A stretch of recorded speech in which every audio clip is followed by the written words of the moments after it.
Michael Jackson ಹೆಸರನ್ನ ಯಾರು ತಾನೇ ಕೇಳದು ಇರಲು ಸಾಧ್ಯ ಹೇಳಿ. ಪಾಪ್ ಸಂಗೀತ ಮತ್ತು ಡಿಸ್ಕೋ ಡ್ಯಾನ್ಸ್ ಮೂಲಕ ಇಡೀ ನೃತ್ಯ ಲೋಕವನ್ನ ಆಳಿದ ದೊರೆ ಈತ. ಈತನಿಗೆ ಪೈಪೋಟಿ ಎಂಬುವರು ಯಾರೂ ಇಲ್ಲ ಎನ್ನುವಷ್ಟರ ಮಟ್ಟಿಗೆ ಬೆಳೆದು ನಿಂತವರು. ಒಟ್ಟಾರೆಯಾಗಿ ಹೇಳಬೇಕಂದ್ರೆ ಪಾಶ್ಚಿಮಾತ್ಯ ನೃತ್ಯಕ್ಕೆ ಹೊಸ ಭಾಷ್ಯ ಬರೆದವರು. ಆತನ ನೃತ್ಯ ನೋಡಲು ಜನ ಜಗತ್ತಿನಾದ್ಯಂತ ಕಾತರದಿಂದ ಕಾಯುತ್ತಿದ್ದವರು. ಅವರ ಹಾಡು ನೃತ್ಯದಲ್ಲಿ ಅದೇನೋ ಮೋಡಿ ಇರುತ್ತಿತ್ತು. ಪಾಪ್ ಸಂಗೀತ ಲೋಕದಲ್ಲಿ ಈತನಿಗೆ ಸರಿಸಾಟಿ ಎಂಬುವರು ಯಾರೂ ಇರಲಿಲ್ಲ. ಈತನಿಗೆ ಜಗತ್ತಿನಾದ್ಯಂತ ಫ್ಯಾನ್ ಕ್ಲಬ್ ಇವತ್ತಿಗೂ ಇದೆ. ಇಹಲೋಕ ತ್ಯಜಿಸಿ ಹೋಗಿದ್ದರೂ ನೃತ್ಯ ಲೋಕದಲ್ಲಿ ಇವರ ಹೆಸರು ಅಜರಾಮರವಾಗಿ ನಿಂತುಕೊಂಡಿದೆ. ಮೈಕಲ್ ಜಾಕ್ಸನ್ ಒಬ್ಬ ದಂತಕಥೆ ಎಂದು ಇಂದಿಗೂ ಹೆಸರುವಾಸಿಯಾದವರು. ಆದರೆ ಈತನ ಬದುಕು ಮಾತ್ರ ಮೇಲ್ನೋಟಕ್ಕೆ ಕಾಣುವಷ್ಟು ಸುಖಮಯವಾಗಿರಲಿಲ್ಲ. ಆತ ಅನುಭವಿಸಿದ ನೋವು, ಕಷ್ಟ, ದುಃಖ ಒಂದೆರಡಲ್ಲ. ಆದರೆ ಆತ ಮುಂದೆ ಏರಿದ ಸಾಧನೆಯ ಶಿಖರವನ್ನ ಬಹುಶಃ ಯಾರು ಏರಲು ಸಾಧ್ಯವಿಲ್ಲ ಎಂದು ಹೇಳಬಹುದು. ಅಷ್ಟರ ಮಟ್ಟಿಗೆ ಹೆಸರುವಾಸಿಯಾಗಿದ್ದವನು ಮೈಕಲ್. ಈತ ಹುಟ್ಟುವಾಗಲೇ ಚಿನ್ನದ ಚಮಚ ಇಟ್ಕೊಂಡು ಹುಟ್ಟಲಿಲ್ಲ. ಅಸಾಮಾನ್ಯ ಬಡ ಕುಟುಂಬವೊಂದರಲ್ಲಿ ಜನಿಸಿದ ಮೈಕಲ್ ಜಾಕ್ಸನ್ ಪಾಪ್ ಸಂಗೀತ ಲೋಕದಲ್ಲಿ ದಂತಕಥೆಯಾಗಿ ಬೆಳೆದದ್ದೇ ಒಂದು ರೋಚಕ ಕಥಾನಕ. ಈತ 1988 ಆಗಸ್ಟ್ 28ರಂದು ಅಮೆರಿಕದ ಗ್ಯಾರಿ ನಗರದಲ್ಲಿ ಜನಿಸಿದ್ರು. ತಂದೆ ಜೋಸೆಫ್ ಜಾನ್ಸನ್ ಮತ್ತು ತಾಯಿ ಗ್ಯಾಬ್ರಿಲ್. ಮೈಕಲ್ ಕೂಡು ಕುಟುಂಬದಲ್ಲಿ ಬೆಳೆದವನು. ಇವರ ಪೋಷಕರಿಗೆ ಒಟ್ಟು 9 ಜನ ಮಕ್ಕಳಿದ್ರು. ಮೈಕಲ್ 7ನೇ ಮಗುವಾಗಿ ಜನಿಸಿದವನು. ಜಾಕ್ಸನ್ ಅವರ ತಂದೆಗೆ ತಾನೊಬ್ಬ ಜನಪ್ರಿಯ ಗಿಟಾರಿಸ್ಟ್ ಆಗಬೇಕೆಂಬ ಕನಸು ಹೊತ್ಕೊಂಡಿದ್ರು. ಆದರೆ ತನ್ನ ದೊಡ್ಡ ಕುಟುಂಬ ನಿರ್ವಹಣೆ ಸೇರಿದಂತೆ ನಾನಾ ಜವಾಬ್ದಾರಿಗಳಿಂದಾಗಿ ಒಂದು ಸ್ಟೀಲ್ ಕಂಪನಿಯೊಂದರಲ್ಲಿ ಹೊಟ್ಟೆಪಾಡಿಗಾಗಿ ಕೆಲಸ ಮಾಡುತ್ತಿದ್ರು. ತನ್ನ ಮಕ್ಕಳಿಗಾದರೂ ಉತ್ತಮ ಸಂಗೀತ ಶಿಕ್ಷಣ ನೀಡಬೇಕೆಂಬ ಬಯಕೆಯ ಕಾರಣದಿಂದ ತನ್ನ 5 ಜನ ಗಂಡು ಮಕ್ಕಳನ್ನ ಸಂಗೀತ ಶಾಲೆಗೆ ಸೇರಿಸ್ತಾರೆ. ಆದರೆ ಜೋಸೆಫ್ ಜಾನ್ಸನ್ಗೆ ಒಂದು ದೌರ್ಬಲ್ಯ ಕಾಡುತ್ತಿತ್ತು. ಆದರೆ ತನ್ನ ಕೈಯಲ್ಲಿ ಮಾಡಲು ಆಗದಿದ್ದಕ್ಕೆ ತನ್ನ ಮಕ್ಕಳ ಮೇಲೆ ಆಗಾಗ ಸಿಡಿಮಣಿಗೊಳ್ಳುವ ಜಾಯಮಾನ ಅವನದಾಗಿತ್ತು. ತನ್ನ ಮಕ್ಕಳು ತನ್ನದೇ ಮಾತು ಕೇಳಬೇಕು, ತಾನು ಹೇಳಿದಂತೆಯೇ ನಡೆದುಕೊಳ್ಬೇಕು ಎಂಬ ಮನಸ್ಥಿತಿ ಆತನದಾಗಿತ್ತು. ಒಂದು ವೇಳೆ ಮಕ್ಕಳು ಹಾಗೆ ಮಾಡದೆ ಹೋದರೆ ಅವರಿಗೆ ಹಿಂಸೆ ಕೊಡುವುದು, ಬೆಲ್ಟ್ನಿಂದ ಹೊಡೆಯುವುದು ಹೀಗೆಲ್ಲ ಶಿಕ್ಷೆ ಕೊಡುತ್ತಿದ್ರು. ಹಾಗಾಗಿ ಮೈಕಲ್ ಸೇರಿದಂತೆ ಉಳಿದವರು ಕೂಡ ತಂದೆಯ ಕೋಪ ಹಾಗೂ ಶಿಕ್ಷೆಗೆ ಗುರಿಯಾಗ್ತಿದ್ರು. ಇಷ್ಟೆಲ್ಲ ಆದರೂ ತಂದೆಗೆ ತನ್ನ ಮಕ್ಕಳ ಪ್ರತಿಭೆ ಮೇಲೆ ಅಪಾರವಾದ ನಂಬಿಕೆ ಇತ್ತು. ತನ್ನ 5 ಜನ ಮಕ್ಕಳನ್ನ ಸೇರಿಸಿ ಜಾಕ್ಸನ್ 5 ಎಂಬ ಒಂದು ತಂಡವಾಗಿ ರೂಪಿಸುತ್ತಾರೆ. ಅಲ್ಲದೆ ಸಾಕಷ್ಟು ಸಂಗೀತ ಪ್ರದರ್ಶನಗಳನ್ನ ಕೂಡ ಇವರು ನೀಡಿದ್ದು ಇದೆ. ಆ ವೇಳೆಗೆ ಮೈಕಲ್ಗೆ ಕೇವಲ 5 ವರ್ಷ ವಯಸ್ಸು ಮಾತ್ರವಷ್ಟೇ ಆಗಿತ್ತು. 5ರಲ್ಲಿ ಮೈಕಲ್ನ ಕಂಠ ಹಾಗೂ ದೇಹದ ಹಾವಭಾವ ಬಹಳ ವಿಭಿನ್ನವಾಗಿದ್ದು ಸಾಕಷ್ಟು ಜನರನ್ನ ಸೆಳೆಯುವಲ್ಲಿಯೂ ಯಶಸ್ವಿಯಾಗಿದ್ರು. ಇವರೆಲ್ಲರೂ ಬಹಳ ಕಷ್ಟಪಟ್ಟು ಹಾಡುಗಳನ್ನ ಅಭ್ಯಾಸ ಮಾಡುತ್ತಿದ್ರು. ಆದರೆ ಆ ದಿನಗಳಲ್ಲಿ ಕಪ್ಪು ವರ್ಣದ ಜನರಿಗೆ ಹೆಚ್ಚಿನ ಅವಕಾಶವಾಗಲಿ, ಸಮಾಜದಲ್ಲಿ ಎಲ್ಲರ ಜೊತೆಗೆ ಬೆರೆಯುವುದಾಗಲಿ ಅವಕಾಶವಿರಲಿಲ್ಲ. ಸಾಕಷ್ಟು ಶೋಷಣೆಗೆ ಗುರಿ ಮಾಡಲಾಗ್ತಿತ್ತು. ಆದರೂ ಇವರು ಛಲ ಬಿಡದೆ ಎಂದಿನಂತೆ ಉತ್ತಮ ಪ್ರದರ್ಶನ ನೀಡುತ್ತಲೇ ಇವರ ಖ್ಯಾತಿ ಗಳಿಸಿಕೊಳ್ತಾರೆ. ಹೀಗೆ ದಿನ ಕಳೆದಂತೆ ಇಡೀ ಅಮೆರಿಕದಾದ್ಯಂತ ಇವರ ತಂಡವು ಜನಪ್ರಿಯವಾಗುತ್ತಲೇ ಮೌಟೌನ್ ಎಂಬ ಸಂಗೀತ ಕಂಪನಿ ಜೊತೆಗೆ ಜಾಕ್ಸನ್ 5 ತಂಡ ಒಪ್ಪಂದವೊಂದಕ್ಕೆ ಸಹಿಯಾಗ್ತಾರೆ. ಆ ಮೂಲಕ ಅಧಿಕೃತವಾಗಿ ಸಂಗೀತ ಮಾಧ್ಯಮಕ್ಕೆ ತಮ್ಮನ್ನು ತಾವು ತೆರೆದುಕೊಳ್ತಾರೆ. I want you back, the love you save, ABC ಸೇರಿದಂತೆ ನಾನಾ ಆಲ್ಬಮ್ಗಳು ಇನ್ನಿಲ್ಲದಂತೆ ಜನಪ್ರಿಯಗೊಳಿಸಿಕೊಳ್ತವೆ. ಇದಾದ ಬಳಿಕ ಮೈಕಲ್ ತನ್ನದೇ ಆದ ಒಂದು ಬ್ರ್ಯಾಂಡ್ ಬೆಳೆಸಬೇಕೆಂಬ ತೀರ್ಮಾನಕ್ಕೆ ಬರ್ತಾರೆ.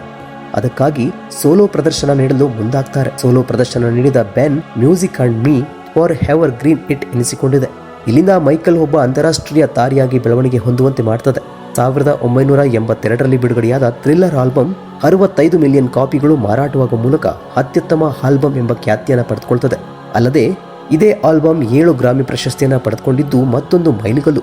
1983ರಲ್ಲಿ ಮೈಕಲ್ ನೀಡಿದ ಪ್ರದರ್ಶನದಲ್ಲಿ ತಾವು ಹಾಕಿದ ವಿಭಿನ್ನ ಸ್ಟೆಪ್ಗಳು ಡ್ಯಾನ್ಸ್ ಪ್ರಪಂಚದಲ್ಲಿ ಹೊಸ ತಲ್ಲಣವನ್ನ ಸೃಷ್ಟಿ ಮಾಡಿತು.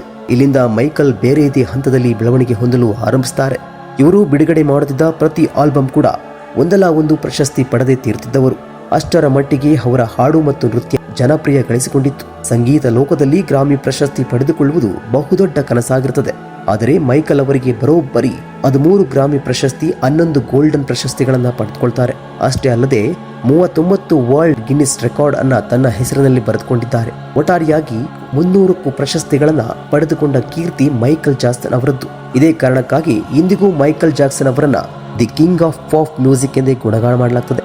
ಆದರೆ ವಿಪರ್ಯಾಸವೆಂದರೆ ಲಿಟಿಲಿಗೋ ಎಂಬ ಕಾಯಿಲೆಯಿಂದ ಬಳಲುತ್ತಿದ್ದು ಮುಖದ ಮೇಲೆ ಬಿಳಿ ಬಣ್ಣದ ಮಚ್ಚೆಗಳು ಕಾಣಿಸಿಕೊಳ್ಳಲು ಪ್ರಾರಂಭವಾಗುತ್ತದೆ. ಮೈಕಲ್ ಅವರ ಮುಖ ಬಣ್ಣ 1980ರ ನಂತರ ಬದಲಾಗ್ತಾ ಹೋಗುತ್ತೆ. ಇದರಿಂದಾಗಿ ಅವರು ಪ್ಲಾಸ್ಟಿಕ್ ಸರ್ಜರಿಗೆ ಒಳಗಾಗಬೇಕಾಗುತ್ತೆ. ಆದರೆ ಜನರೆಲ್ಲರೂ ಮೈಕಲ್ಗೆ ಕಪ್ಪು ಬಣ್ಣ ಇಷ್ಟವಿಲ್ಲದಕ್ಕೆ ಹೀಗೆ ಮಾಡಿಸಿಕೊಂಡಿದ್ದಾರೆ ಎಂದು ಜರಿಯಲು ಆರಂಭಿಸುತ್ತಾರೆ. ಒಮ್ಮೆ ಅವರು ವೇದಿಕೆ ಮೇಲೆ ಡ್ಯಾನ್ಸ್ ಮಾಡುವಾಗ ಅನಾಯತ್ತಾಗಿ ವೇದಿಕೆ ಮೇಲೆ ಬಿದ್ದುಬಿಡ್ತಾರೆ. ಆಗ ಮೂಗಿಗೆ ಬಲವಾಗಿ ಏಟು ಬೀಳುತ್ತದೆ.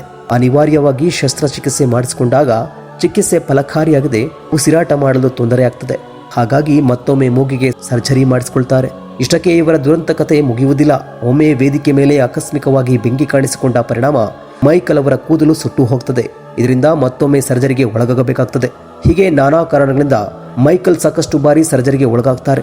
ಹೀಗೆ ಸಾಕಷ್ಟು ನೋವು ಮತ್ತು ಆರೋಗ್ಯ ಸಂಬಂಧಿ ಸಮಸ್ಯೆಗಳಿಗೆ ಬಲಿಯಾಗುವ ಈತ ಸಾಕಷ್ಟು ಜನಪ್ರಿಯತೆಯನ್ನು ಗಳಿಸಿಕೊಳ್ಳುವಲ್ಲಿ ಯಶಸ್ವಿಯಾಗ್ತಾರೆ. ತನ್ನ ಬದುಕಿನಲ್ಲಿ ತಾನು ಕಳೆದುಕೊಂಡ ಬಾಲ್ಯದ ಸವಿಯನ್ನ ಮತ್ತೊಮ್ಮೆ ಸವಿಯಬೇಕು ಎಂಬ ಕಾರಣದಿಂದ ಕ್ಯಾಲಿಫೋರ್ನಿಯಾದಲ್ಲಿ ನೆವರ್ಲ್ಯಾಂಡ್ ಎಂಬ ಮಕ್ಕಳಿಗಾಗಿಯೇ ವಿಶೇಷ ಪಾರ್ಕ್ ಅನ್ನು ಪ್ರಾರಂಭಿಸುತ್ತಾರೆ. ಇಲ್ಲಿ ಮಕ್ಕಳಿಗೆ ಆಟವಾಡಲು ಆಟದ ಮೈದಾನ, ಥಿಯೇಟರ್, ಸ್ವಿಮ್ಮಿಂಗ್ ಪೂಲ್ ಸೇರಿದಂತೆ ನಾನಾ ಚಟುವಟಿಕೆ ಇರುವಂತೆ ನೋಡಿಕೊಳ್ತಾರೆ. ತಮ್ಮ ಬದುಕಿನ ಬಹುತೇಕ ಸಮಯವನ್ನ ಇಲ್ಲೇ ಕಳೆಯುತ್ತಿದ್ರು. ವಾರಕ್ಕೆ ಒಮ್ಮೆಯಾದರೂ ಚಿಕ್ಕ ಮಕ್ಕಳ ಜೊತೆ ಕಾಲ ಕಳೆಯುತ್ತಿದ್ದರು. ಈ ನೆವರ್ಲ್ಯಾಂಡ್ ಅನ್ನ ನಿರ್ವಹಣೆ ಮಾಡಲು ಪ್ರತಿ ತಿಂಗಳು 15 ಕೋಟಿ ರೂಪಾಯಿಯಷ್ಟು ಹಣ ಖರ್ಚು ಮಾಡುತ್ತಿದ್ರು. ಮೈಕಲ್ ಜಾಕ್ಸನ್ ಅದೆಷ್ಟೇ ದೊಡ್ಡ ದಾರಿಯಾಗಿದ್ದರೂ ತಮ್ಮ ಮನಸ್ಸಿನಲ್ಲಿ ಮಗುವಿನಂತಹ ಮುಗ್ಧತೆಯನ್ನ ಕಾಪಾಡಿಕೊಂಡು ಬಂದಿದ್ರು. ಅವರು ಬಹುತೇಕ ಸಮಯವನ್ನ ಮಕ್ಕಳ ಜೊತೆಗೆ ಕಳೆಯುತ್ತಿದ್ರು. ಇಲ್ಲವಾದಲ್ಲಿ ಒಂಟಿಯಾಗಿ ಸಮಯ ದೂಡುವ ಅಭ್ಯಾಸ ಇವರದಾಗಿತ್ತು. ಬಹುತೇಕ ಸಮಯಗಳಲ್ಲಿ ಒಂಟಿತನ ದೂಡಲು ಅವರು ಮಕ್ಕಳ ಜೊತೆಗೆ ಮಲಗುತ್ತಿದ್ರು. ಇದೇ ಕಾರಣಕ್ಕಾಗಿ ಇವರ ಮೇಲೆ ಲೈಂಗಿಕ ದೌರ್ಜನ್ಯದ ಆರೋಪವನ್ನ ಮಾಡಲಾಗುತ್ತೆ.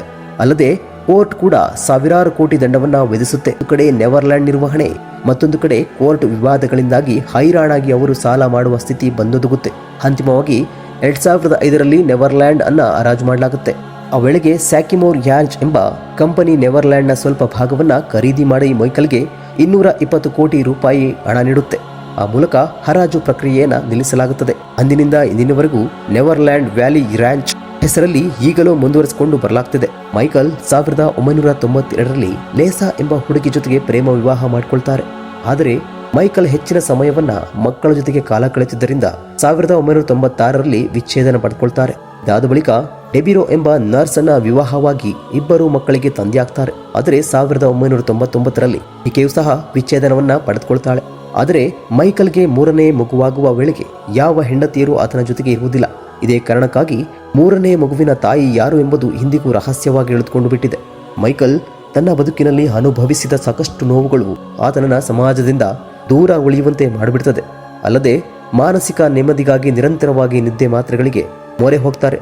ಇದರಿಂದ ಸಹಜವಾಗಿ ಮಾನಸಿಕ ಹಾಗೂ ದೈಹಿಕವಾಗಿ ಬಲಹೀನರಾಗ್ತಾರೆ. ಅಂತಿಮವಾಗಿ 2005 ಜೂನ್ 25ರಂದು ಹೃದಯಾಘಾತದಿಂದ ಮೈಕಲ್ ಇಹಲೋಕದೈಸ್ತಾರೆ. ಆದರೆ ಮೈಕಲ್ ಅವರಿಗೆ ಚಿಕಿತ್ಸೆ ನೀಡುತ್ತಿದ್ದ ವೈದ್ಯರು ಆತನಿಗೆ ಔಷಧಿ ಜೊತೆಗೆ ಡ್ರಗ್ಸ್ ನೀಡುತ್ತಿದ್ದರು ಎಂಬುದು ಕೋರ್ಟ್ನಲ್ಲಿ ಸಾಬೀತಾದ ಬಳಿಕ 4 ವರ್ಷ ಜೈಲು ಶಿಕ್ಷೆ ವಿಧಿಸಲ್ಪಡಲಾಗುತ್ತೆ. ಅದೇನೇ ಇರಲಿ, ಎಲ್ಲ ವಿವಾದ ಹಾಗೂ ನೋವಿನ ನಂತರವೂ ಮೈಕಲ್ ಈಗಲೂ ಲಕ್ಷಾಂತರ ಹೃದಯಗಳಲ್ಲಿ ಜೀವಂತವಾಗಿರುವುದು ಮಾತ್ರ ಸುಳ್ಳಲ್ಲ. ಪಾಪ್ ಸಂಗೀತ, ಡಿಸ್ಕೋ ಡ್ಯಾನ್ಸ್ ಎಂದಾಕ್ಷಣ ನೆನಪಾಗುವುದೇ ಮೈಕಲ್ ಜಾಕ್ಸನ್ ಎಂದರೆ ತಪ್ಪಾಗಲಾರದು. ಡ್ಯಾನ್ಸ್ ಕಲಿಯಬೇಕು ಎಂದುಕೊಳ್ಳುವ ಪ್ರತಿಯೊಬ್ಬರಿಗೂ ಮೈಕಲ್ ದೇವರು ಎಂದೇ ಆರಾಧಿಸುತ್ತಾರೆ. ಬಹುಶಃ ದೇವರಾಗುವುದು ಎಂದರೆ ಇದೇ ಇರಬೇಕು. ಮೈಕಲ್ ಜಾಕ್ಸನ್ ಬಗ್ಗೆ ನಿಮ್ಮ ಅಭಿಪ್ರಾಯ ಕಮೆಂಟ್ ಮಾಡಿ ಹಾಗೂ ಇನ್ನಷ್ಟು ಕುತೂಹಲಕಾರಿ ವಿಷಯ ತಿಳಿಯಲು ಯುವ ಸ್ಟೋರಿ ಕನ್ನಡಗೆ ಸಬ್ಸ್ಕ್ರೈಬ್ ಮಾಡಿ. ವಿಡಿಯೋಗೆ ಲೈಕ್ ಕೊಡೋದನ್ನ ಮರಿಬೇಡಿ. Thank you.